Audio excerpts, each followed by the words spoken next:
Programang ito ay rated SPG. Striktong patnubay at gabay ng magulang ang kailangan. Maaaring may masiselang tema, lengguwahe, karahasan, sexual, horror o droga na hindi angkop sa mga bata.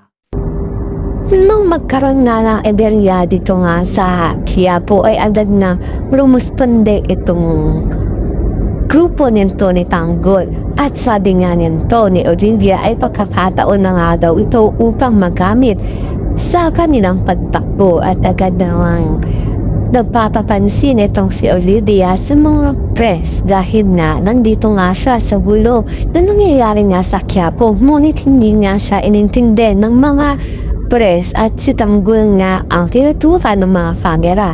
At ang sinisigaw nga ng taong bayan ay ang pangalan ni Tanggol bilang mayor dito sa kanilang lugar.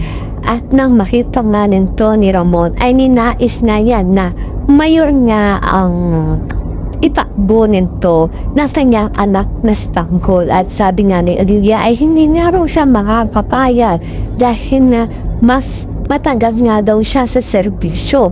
Aabangan nga natin kung ano ang magiging desisyon nito ni Ramon. Dito nga lang yan sa FPJ's Batang Quiapo.